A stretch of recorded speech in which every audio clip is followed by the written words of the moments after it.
What's up, Taiwan? Good evening. I'm Liao with 10 minutes of news from here in Taiwan and around the world. Taiwan will not bow to Chinese pressure. That's the message from Foreign Minister Joseph Wu.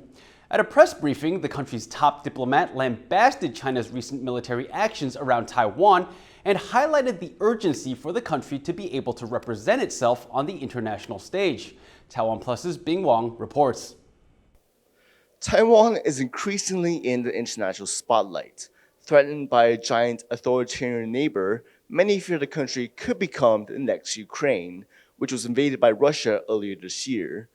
The visit by U.S. House Speaker Nancy Pelosi to Taipei earlier this month saw Beijing launch a series of large-scale military exercises encircling the island, actions that the government here has said is changing the status quo. Beijing claims Taiwan as part of its own territory despite the People's Republic of China never ruling the island. The country's foreign minister Joseph Wu says Taiwan is determined to continue to strengthen its international ties. We not only is an economic powerhouse, we are also a responsible international player. And Taiwan has been seen as a force for good in the world. So connecting with the international community has always been our mission, especially the mission of the Ministry of Foreign Affairs. And we will not stop making friends just because of the Chinese threat against Taiwan. In recent months, China has loudly protested against countries recognizing Taiwan in its own stead by what's seen as both economic and military intimidation. By the same token, I don't see that there's any reason for international friends to show their support for Taiwan just because of the Chinese coercion. We won't bow to pressure. And this line has been repeated by the president, repeated by me, and repeated by other senior officials. And I think the regular people here in Taiwan will also tell you this. Even though Chinese trying to coerce us internationally, trying to coerce our friends, to stop our friends from coming in, it won't work. Because we will continue to make friends, and because the international community will continue to show their support for Taiwan. Taiwan has long struggled for international space. It is only recognized by 14 countries. Now it seems Taiwan's voice is starting to be heard. Chris Ma and Bing Wang in Taipei for TaiwanPlus. Taiwan's President Tsai Ing-wen has met with visiting U.S. Senator Marsha Blackburn. In their meeting, the Republican senator made an unusually strong statement on Taiwan's status. We look forward to continuing to help and support Taiwan as they push forward as an independent nation. Tsai and Blackburn both spoke of the need for democratic countries to stand together in the face of authoritarianism. Blackburn arrived in Taiwan on Thursday night for a 3-day trip. Her visit is the third made by members of the U.S. Congress this month. Blackburn was last here 14 years ago. She has been a vocal supporter of Taiwan's participation in international organizations and has proposed legislation to strengthen bilateral ties. Taiwan's military says there are still several Chinese warships and fighter jets operating near the country. As Jaime Okan reports, China announced a new round of military exercises earlier this week. Taiwan's defense ministry reported that it had spotted 4 Chinese Navy ships and 15 warplanes near Taiwan on Thursday. 9 fighter jets had crossed the median line of the Taiwan Strait and flown into the southwestern corner of Taiwan's air defense identification zone.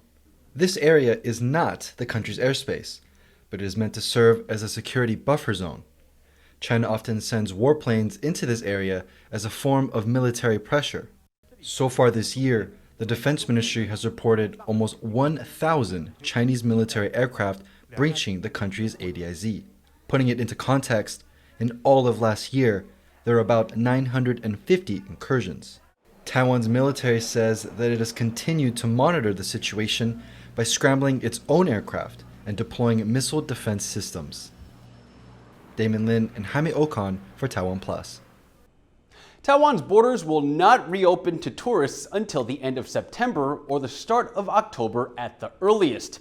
That's the latest estimate by the country's pandemic task force. They expect a current wave of COVID-19 infections to peak in the middle of September and say restrictions will only be eased after cases start to trend downwards. Taiwan's borders have been closed to most foreigners since early 2020. The Tourism Bureau said on Friday that visitors from neighboring Japan may be the first to be readmitted.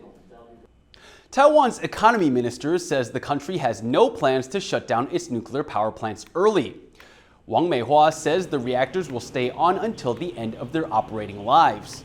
The last of Taiwan's 3 remaining reactors is scheduled to go offline in 2025, the government's target date for phasing out nuclear power. Last year, nuclear power supplied around 10% of Taiwan's electricity. Wang said Taiwan's approach of letting reactors finish out their lifespans stands in contrast to the approach of neighboring Japan.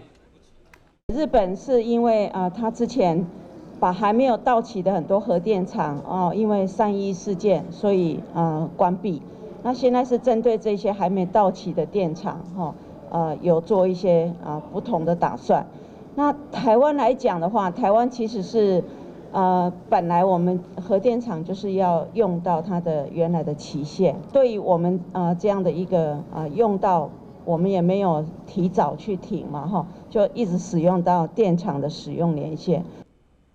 Taiwan is trying to squeeze out domestic sales following China's bans on some citrus fruits and other agricultural produce. Ken Ning has the details.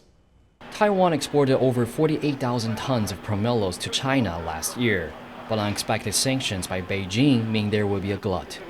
It's just one of a number of products, including some fish, that have been blocked by China, largely seen as a result of political backlash. Supermarkets are packaging grouper and other banned fish alongside pomelos and selling them at rock-bottom prices. 那9块钱是因为这是一个铜板价，那也希望能够帮助农民稳定这个市场价格。预计采购量大概是100万颗以上的文旦。Taiwanese pomelos are popular on both sides of the strait, especially during the Mid-Autumn Festival, an important holiday which falls on September 10th this year. But to encourage people to tuck into the juicy fruit well past the holiday period, the Council of Agriculture says the special deals will continue as long as the fruit is in season. 我们情人节我们送巧克力，但是没有情人节我们还是在吃巧克力。所以说中秋过后也欢迎大家来享用我们的文旦。China is Taiwan's largest trading partner. As tensions rise steadily with its giant neighbor, many people in Taiwan hope that the appetite for homegrown products can continue to grow. Kama Xu and Ken Ning for TaiwanPlus. Taiwan's automotive industry has taken a step forward with the opening of the country's first car safety assessment center. The facility will be able to conduct a broad range of safety tests needed to certify vehicles. That means Taiwan will no longer have to rely on overseas testing and can easily communicate with manufacturers about any problems. The center will be able to test 8 car models each year. 不但涉及到国人的安全面，也涉及到我们产业相关出口是不是得到国际的肯认，跟国际水准同步。It's the final night of Ghost Month in Taiwan, which means the spirits walking among us over the recent weeks are heading back to the spirit realm. Every year, to honor the evening, a special night market is put on in the central Taiwanese county of Miaoli. Our reporter James Chater is there to take a look. I'm here at Yuanli Night Market, a very special event held just once a year on this night, the final evening of Ghost Month.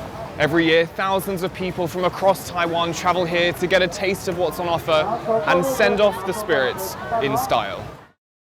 This year's event is even more important than usual.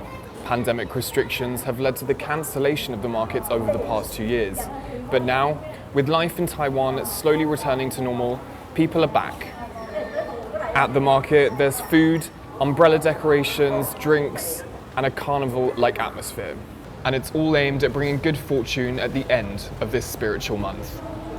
Asnaya Joe and James Chater in Yuanli for TaiwanPlus. Thank you for watching What's Up Taiwan. Remember to download the TaiwanPlus app for more stories from Taiwan and around the world. Finally today, we leave you with images of a techno concert in Lithuania to celebrate Ukraine's Independence Day earlier this week. Thousands of music fans gathered to show support for the war-torn country. I'm Liao. Take care and see you next time.